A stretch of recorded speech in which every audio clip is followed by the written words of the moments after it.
इस कार्यक्रम के पुण्यार्जक हैं मैसर श्री जोरावरमल बिमल कुमार बगड़ा, श्रीमती सरिता देवी बगड़ा, विकास प्रीति बगड़ा, विशाल नेहा बगड़ा, आदित्य चारू बगड़ा, विवान बगड़ा, हृदांश बगड़ा एवं प्रतांश बगड़ा। आशीर्वन कुलभद्र स्वामी महाराज सार समुच्चय जी ग्रंथ में जीव की भवितव्यता को उद्घाटित करने वाले विद्या की विवरणा कर रहे हैं। आज आचार्य कुलभद्र स्वामी महाराज एक महत्वपूर्ण गाथा के माध्यम से स्वस्थ शरीर ही तप का साधन है। जितनी भी तपस्या हो रही है, आचार्य कह रहे हैं कि जब तक शरीर स्वस्थ है तब तक ही कर लो। अस्वस्थ शरीर में तपस्या नहीं होती, अस्वस्थ शरीर में धर्म नहीं होता। धर्म करते करते शरीर अस्वस्थ हो जाए चल जाएगा, लेकिन अस्वस्थ शरीर रहेगा आपका मन ही नहीं लगेगा। प्रैक्टिकल देख लो आप, थोड़ा सा भी सिर दर्द हमारा होने लगता है तो हमारा मन नहीं लगता। पेट दर्द होता है, पेट जिस दिन खराब हो जाए, पेट दर्द हो रहा हो तो मन नहीं लगता पूजन में भी। शरीर में कहीं भी पीड़ा हो, कमर पकड़ ले, बैठ नहीं पा रहे हैं, उठ नहीं पा रहे हैं और बैठने बहुत पीड़ा हो रही, दर्द हो रही है, ऐसे समय आपको ना तो स्वाध्याय मन लगेगा ना प्रवचन मन लगेगा। पूरे समय ध्यान कहीं रहेगा तो उस पीड़ा पे ध्यान रहता है। तो जब तक शरीर स्वस्थ है, तो आज आचार्य ने यही गाथा यहाँ पर दे रहे हैं कि जब तक शरीर स्वस्थ है तब तक धर्म कर लो, क्योंकि शरीर का कोई भरोसा नहीं है। पानी की बूंद को मिटने में समय लग सकता है, पेट्रोल की बूंद को उड़ने में समय लग सकता है, इस शरीर को खराब होने में समय नहीं लगेगा। एक क्षण पहले व्यक्ति स्वस्थ रहता है और अगले क्षण बीमार हो जाता है। रात में अच्छे से सोता है, सुबह उठता है तो बीमार हो जाता है। इसी गाथा के माध्यम से कह रहे हैं, यावत् स्वास्थ्यम शरीरस्य यावत् इंद्रिय संपदा, यावत् स्वास्थ्यम शरीरस्य यावत् इंद्रिय संपदा, तावद्युक्तम तपा कर्तुम वा अर्धवाक्ये केवलम भ्रमः। यावत् स्वस्थम शरीरस्य, जब तक शरीर स्वस्थ है। संजय अभी स्वस्थ शरीर है, पुष्ट हष्ट पुष्ट शरीर है। अर्ध मृतक सम बूढ़ापना, बुढ़ापा आधे मरे के समान ही है। अनेक तो बीमारियां घर कर जाती हैं उस समय, अनेक समस्याएं उस समय रहती हैं, और शरीर की पूरी शक्ति हम भोगों में निकाल देते हैं तो शरीर की शक्ति पूरी खत्म हो चुकी होती है। जो चीज़ आप वजन से वजन सामग्री अभी उठा सकते हो, जितनी ताकत से अभी बैठ सकते हो, भूख प्यास सहन कर सकते हो, उतनी बुढ़ापे में नहीं कर पाओगे। जो अभी सामान्य शक्ति आपके अंदर, क्योंकि अभी खून है, चढ़ता खून कहलाता है, बनता नया खून कहलाता है, बुढ़ापे में उतरता खून है। अभी चोट भी लग गई तो जल्दी ठीक हो जाती है, रिकवरी जल्दी हो जाती है। बुढ़ापे में कुछ भी हो जाए तो रिकवरी बहुत देर से होती है। और बुढ़ापे के ऐसे बूढ़ी पुरानी मशीन है, सही नहीं होती, सही करने जाओ तो दूसरी ओर खराब हो जाती है। एक नट को कसते हैं तो दूसरा नट टूट जाता है। पुरानी जब मशीन हो जाए, पुरानी गाड़ी हो जाए, अनुभव किया हो तुमने, यदि 10-15 साल पुरानी गाड़ी हो गई आपकी, आप मैकेनिक को जाओ, ये चीज़ खराब है, वो चीज़ तो जैसे उस खोलेगा, उस खोलते समय दूसरा नट और टूट जाए। अब एक और एक और खराबी हो गई।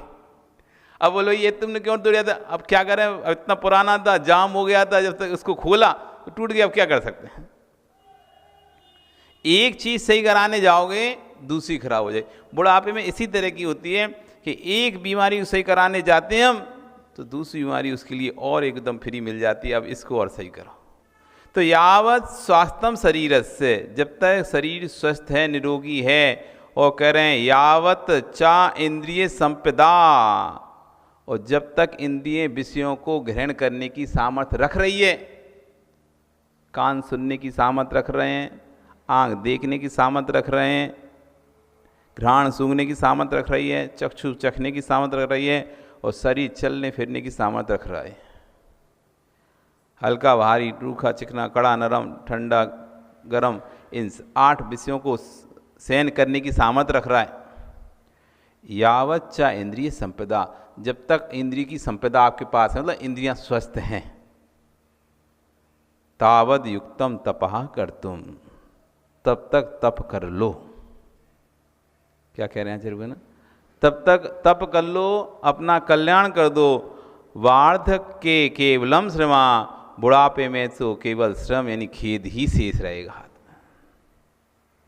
इसलिए जब जब अच्छे परिणाम हो, अच्छे भाव हों, कल्याण के परिणाम हों, कल्याण के भाव हों अपने, कभी पीछे मत हटो, आगे बढ़ जाओ।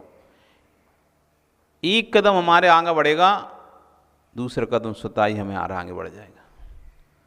और अगर और आगे ना भी बढ़ पाए तो कम से कम एक कदम तुम आगे बढ़ चुके होंगे उस समय। पुराने स्थान से तो हम एक कदम आगे ही कहलाएंगे। इसलिए बढ़ो, एक एक कदम करते करते, एक एक कदम रखते रखते व्यक्ति मंजिलों पे पहुंच जाता है। इसलिए जब तक शरीर स्वस्थता को प्राप्त है, इंद्रियां स्वस्थ हैं, और ये बाद में पछताना सबको ही पड़ता है, क्योंकि इंद्रियां जब स्वस्थ हैं, शरीर स्वस्थ, उस समय उसको लगता है कि सब मेरे हैं, सब मेरे अपने हैं। और जब इंद्रियां काम करना बंद कर देती हैं, शरीर काम करना बंद कर देता है, तो किसी से मत कहो, सब एक दूसरे की देख लो किसके साथ क्या होता है। बाहर तो सब अच्छे ही दिखाते हैं, किसी की के दुख बाहर दिखें और किसी और दूसरी चाहिए। कोई के दुख तो बाहर दिख जाएंगे आपको, लेकिन कोई के दुख कहेगा आप तो बहुत खुश हो, आप तो इतने अच्छे बेटा बहू सब आपके इतने अच्छा ध्यान रखते हैं। उसे पता है कितना ध्यान रखते हैं, कितना अच्छे से रखते हैं, कितने प्यार से रखते हैं, वो तो अल्लाह स्वयं ही स्वतः ही जानता है। अब दूसरे के लिए क्या कहे, वो कल्याण करना है मोतीलाल जी, कल्याण करना है, समय व्यर्थ मत करो। एक एक क्षण है विवेक, अपनी मां को बोल देना, एक एक क्षण कीमती है, एक एक क्षण। कल्याण का यदि भाव आता है तो कभी किसी को रोकना नहीं। क्या पता मैंने रोका, उसकी आयु इतने दिन की थी और मेरे रुकने से रुक तो गया और असंयम में ही चला गया। हो सकता था कि पहले तो साधु महात्मा थे, अवधि ज्ञानी महाराज थे, बता दे 3 दिन की आयु, 10 दिन की आयु, 15 दिन की आयु भी कर लो अपना कल्याण, आदमी चला जाता था अपना लेकिन अब कोई बताने वाला नहीं है, इसलिए रोको मत। स्वयं यदि कल्याण कर सके तो स्वयं करो, और स्वयं नहीं कल्याण कर रहा तो जो कल्याण करने की भावना भाता है, भैया हमसे जो मदद बनेगी हम तुम्हारी करेंगे। हम नहीं जा पा रहे उस मार्ग पे, लेकिन आप यदि उस मार्ग पर बढ़ने के लिए थोड़ा सा भी भाव बनाते हो, हम आपकी मदद करेंगे। सारे जगत के पुरुषार्थ अनंत हैं, लेकिन हे पुरुष, पुरुषार्थ तेरा तभी सफल होगा जब भवितव्यता पवित्र है। यदि हमारे भवितव्यता पवित्र है, परिणाम निर्मल है, तो हमारे पुरुषार्थ पवित्र हैं। यदि भवितव्यता पवित्र नहीं है तब पुरुषार्थ कोटि कोटि हो जाएंगे, लेकिन पुरुष के कार्य की सिद्धि संभव नहीं है। कर्तव्य बने की दृष्टि में मात्र अहम कर पाओगे कि मैंने सब कुछ किया। हाँ, आपने सब कुछ किया, सब कुछ तो किया, पर भाग पवित्र नहीं था, इसलिए पुरुषार्थ सहकारी नहीं बन सका। पुरुषार्थ उन्हीं का सफल होता है जिनका भाग प्रबल होता है। इसलिए मोक्षु जगत में पुरुषार्थ करने के साथ साथ अपने भाग की सुरक्षा करना अनिवार्य है।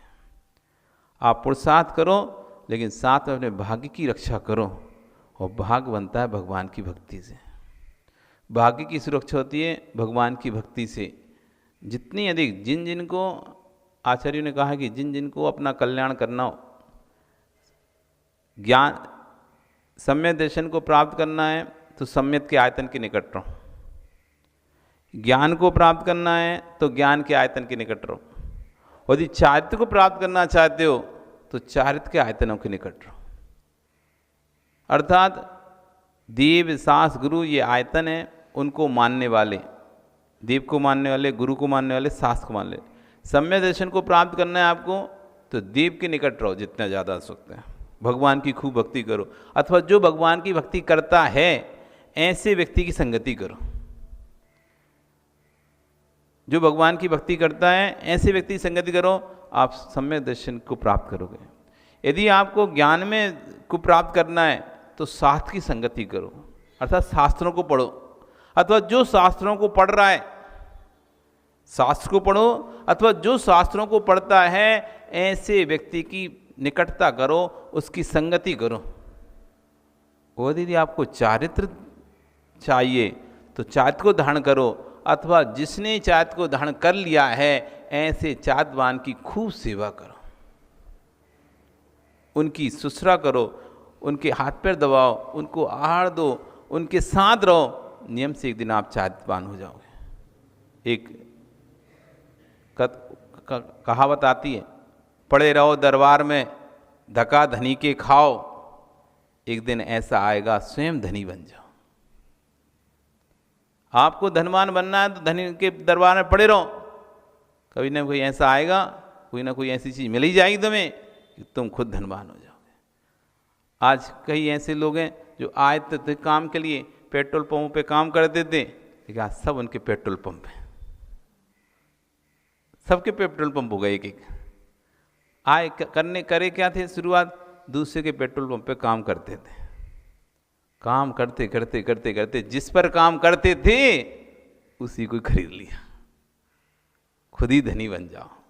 ऐसे चारित्रवानों के साथ रहो, चारित्रवानों की सेवा करो, तो एक दिन आप भी चारित्र को प्राप्त कर लोगे। नियम है, जो जिसके अज्ञानोपास्ति रज्ञानम ज्ञानम ज्ञानी समाश्रया ददातु यस्ति यस्यास्ति सुप्रसिद्धम विदम वच। अज्ञानी की उपासना करने से अज्ञान की प्राप्ति होती है, और ज्ञानी की उपासना करने से, ज्ञानी का समागम करने से ज्ञान की प्राप्ति होती है। यदातु यस्ति यस्यास्तु ददातु यस्ति यस्यास्तु, जिसके पास जो होता है उससे वही तो मिलता है। इस सुप्रसिद्धम मिदम बचा, ये वचन बिल्कुल सुप्रसिद्ध है कि जिसके पास जो होगा वो वही दे पाएगा। जिसके पास चारित्र होगा वो चारित्र देगा, जिसके पास ज्ञान होगा वो ज्ञान देगा। तो जिसके पास जो होगा उससे वही मिलेगा। इसलिए आचार्य कह रहे हैं कि पुरुषार्थ के साथ साथ पुण्य की रक्षा करो। जहाँ पुण्य की रक्षा होती है ऐसे साधनों के निकट रहो। पुण्य तुम्हारा प्रबल नहीं है तो वर्तमान का पुरुषार्थ सहकारी नहीं होता। पुण्य यदि साथ नहीं दे रहा तो वर्तमान हम कितना भी पुरुषार्थ करें किसी भी कार्य के लिए, वो पुरुषार्थ सफल नहीं होता। यदि पुण्य प्रबल है तो थोड़े से पुरुषार्थ भी आपका कार्य कर देता है। और पुण्य की जो शक्ति है वह धर्म पुरुषार्थ से होती है। पुण्य किससे मिलेगा? 4 प्रकार के पुरुषार्थ हैं, धर्म अर्थ काम मोक्ष। धर्म अर्थ काम मोक्ष। तो धर्म पुरुषार्थ से पुण्य प्रबल होता है, धर्म पुरुषार्थ से पुण्य प्रबल होता है। उस पुण्य की प्रबलता से मोक्ष पुरुषार्थ पर व्यक्ति आगे बढ़ पाता है। जिसका पुण्य प्रबल नहीं है वह व्यक्ति चारित्र का पालन नहीं कर पाता। प्रबल पुण्यात्मा जीव ही चारित्र ग्रहण कर पाता है। प्रबल पुण्यात्मा जीव ही चारित्र का निर्दोष पालन कर पाता है। और जिसका पुण्य नहीं है सुरक्षित, वो चारित्र धारण भी कर भी लेगा तो चारित्र छोड़ देगा, छूट जाएगा उसका। कर्म पुरुषार्थ में, अर्थ पुरुषार्थ में, काम पुरुषार्थ में वे ही सफल हैं जिनके पास धर्म पुरुषार्थ है। धर्म पुरुषार्थ एक ऐसा पुरुषार्थ जो संपूर्ण पुरुषार्थों को सिद्ध करता है। मोक्ष पुरुषार्थ की सिद्धि करने वाला कोई है, उसका नाम है धर्म पुरुषार्थ। कार्य सिद्धि में कितनी शक्ति वह आपने किया, उस पुरुषार्थ को, उस शक्ति को कार्य सिद्धि में ना करके कर्म के समय कर देता तो कार्य की सिद्धि स्वयं हो जाती है। हम कार्य को करने के लिए एक कोई काम हमको बनवाना था किसी से, या कोई वस्तु हमको खरीदनी है, उसके लिए हम दिन रात मेहनत कर रहे हैं। तो आचार्य कहने के कार्य सिद्धि करनी, जितना पुरुषार्थ कर रहे हैं उतना पुरुषार्थ कर्म के उपशमन करने में लगा देते हैं। कार्य की सिद्धि, अंतराय कर्म के उदय से कार्य नहीं हो रहा, उस अंतराय कर्म के उपशमन में यदि आप अपना पुरुषार्थ लगाते तो स्वतः ही कार्य की सिद्धि हो जाती है। स्वतः ही कार्य की सिद्धि। हो जाती। पुरुषार्थ हमको देखना पड़ेगा, हम पुरुषार्थ लगा कहाँ रहे हैं। मूलभूत वस्तु पे यदि हमारा पुरुषार्थ चले, जैसे कह रहे हैं आप ताला तोड़ने में जितना पुरुषार्थ लगा रहे हो, चाबी खोज के खोल लेते इतने में। चाबी खोज लेते तो पुरुषार्थ करने नहीं पड़ता। आप ताला तोड़ रहे, ताला तोड़ो, आप चाबी तैयार कर लो, पुरुषार्थ नहीं करना पड़ेगा आपको। वस्तु का कार्य पुरुषार्थ के लिए जितनी मेहनत कर रहे हो, उतनी मेहनत कर्म के उपशमन के लिए कर लो, तो कार्य की सिद्धि स्वयं हो जाती है। जितना कार्य किया नहीं है, जितना कार्य का पुरुषार्थ नहीं किया, उतना आपने कार्य का चिंतन किया ना। तो जितना आचार्य कहें कि हम सोचते बहुत हैं, करते बहुत कम है। जितना हम सोचते हैं उतना कार्य का पुरुषार्थ करते नहीं हैं, और जितना पुरुषार्थ करते हैं उतना कार्य नहीं होता। मतलब जितना कार्य किया है, करना है, उतना पुरुषार्थ नहीं करते, और जितना चिंतन करते हैं उतना पुरुषार्थ नहीं करते। और चिंतन से कम करते हैं पुरुषार्थ, और पुरुषार्थ से कम होता है कार्य हमारा। जितना पुरुषार्थ का उतना हमें मिलता नहीं है, और जितना हम सोचते हैं, चिंतन कर चुके हैं, उतना हम पुरुषार्थ करते नहीं है। चिंतन नहीं किया, चिंता ही की है। चिंतन नहीं किया, चिंतन किया होता तो तटस्थ होकर बैठ जाता। जब अशुभ के दिन आए तो हाथ पर हाथ रखकर बैठ जाना, अन्यथा आप जहाँ भी हाथ लगाओगे असफलता ही मिलेगी। आचार्य कह रहे हैं कि यदि अशुभ का समय चल रहा हो तो ज़्यादा उठक पटक मत करो, ज़्यादा मेहनत मत करो, क्योंकि अशुभ के समय में तुम जहाँ भी हाथ डालोगे, आपने इधर व्यापार किया, उसमें घाटा, आप सोच रहे अब इसको छोड़ते हैं, वो बोल रहा था कि उधर पैसा लगाएंगे तो ज़्यादा पैसा मिलेगा, तो आपने शेयर मार्केट में चले गए, उधर आपने लगाया, वहाँ भी घाटा चला गया। किसी ने बताया अरे शेयर मार्केट में क्या, तुम तो एक काम करो प्रॉपर्टी ले लो, वो ठीक है। तुमने प्रॉपर्टी में पैसे लगाया, जैसे ही प्रॉपर्टी में पैसे लगाए तो रेट घट गया। और किसी ने कहा अरे इधर क्यों पैसे लगाए, तुमको तो गोल्ड वगैरह खरीद लेना चाहिए था, सोना खरीद के रख लेना चाहिए था, देखो कितनी रेट बढ़ रही, चांदी खरीद कर रहे हैं। जैसे उसने चांदी खरीदी, चांदी के भाव घट गए। मतलब अशुभ के उदय में व्यक्ति जब भी जहाँ भी हाथ डालता है, दुनिया को तो लाभ दिखाई देता है, लेकिन उसको हानि होती जाती है। तो कह रहे ऐसे समय में जब हमको पता चले कि हम जहाँ भी हाथ डाल रहे हैं घाटा हो रहा है, तो आपको हाथ पर बैठ जाना, अन्यथा नहीं तो जहाँ भी हाथ लगा असफलता ही मिलेगी। बहुत अच्छा हो कि यदि आपको मालूम चल जाए कि आपको घाटा लगना प्रारंभ हो गया है, बस इतना अच्छा हो जाए कि व्यापार करना बंद कर देना, हाथ पर हाथ रख कर बैठ जाना। कम से कम जो घर में है वो ही तो जाएगा, नहीं तो तू व्यापार करेगा तो सिर पर ऋण और ले जाएगा। यदि आपको लगने लगे अभी इस दिन अच्छे नहीं चल रहे, अशुभ का समय चल रहा है, तो आचार्य कह रहे हैं भैया हाथ पे हाथ रख बैठ जाओ, जितना है बस उतना ही जाएगा। उसके चक्कर में ज़्यादा व्यापार करोगे, अब माल तो आ नहीं रहा, कोई देने और उधार ले, लेकिन आप कर्जा लेके माल भर रहे हो ज़बरदस्ती, क्यों व्यापार करना है, तो वो भी गया और कर्जा भी सिर पे चढ़ा। हाथ पर हाथ रखकर बैठकर करेंगे क्या, कुछ नहीं करना। जैसे हाथ पर रखकर अरंत बैठा है, जैसे हाथ पर हाथ रखकर निर्गंत बैठते हैं, वैसे ही हाथ पर हाथ रखकर बैठ जाओगे। विश्वास ना, उस दिन दुनिया तुम्हारे हाथों में देना प्रारंभ कर देगी। भीख उसको मांगना पड़ता है जो हाथ फैलाकर जाते हैं। जो हाथ पर हाथ रखकर बैठ जाते हैं उनको भीख नहीं मांगनी पड़ती। दुनिया उनको नमोस्तु नमोस्तु बोलती है। दुनिया के लोग भोजन का समय आता है तो यूं कटोरा करते हैं, चाहे कितना भी उच्च श्रेणी का साधु हो, अन्य दर्शनों में कितना भी उच्च श्रेणी का साधु बन जाए, उसकी भले खूब पूछ होती हो, लेकिन जब भी भोजन का समय आता है उसको कटोरा लेके सामने करना, भिक्षाम देही, मांगना पड़ता है। सब दर्शनों में मांगना पड़ता है, लेकिन एक जैन दर्शन ऐसा है जैसे मांगना नहीं पड़ता। जैन दर्शन में कभी भी साधु को किसी से आहार के लिए याचना नहीं करनी पड़ती, मांगना नहीं पड़ता, खिलाओ दे दो। बाकी से दर्शनों में आपको भिक्षा के लिए जाना पड़ेगा, मांगने के लिए जाना पड़ेगा। इस कार्यक्रम के पुण्यार्चक थे मैसर श्री जोरावरमल बिमल कुमार बगड़ा, श्रीमती सरिता देवी बगड़ा, विकास प्रीति बगड़ा, विशाल नेहा बगड़ा, आदित्य चारू बगड़ा, विवान बगड़ा, हृदांश बगड़ा एवं प्रितांश बगड़ा।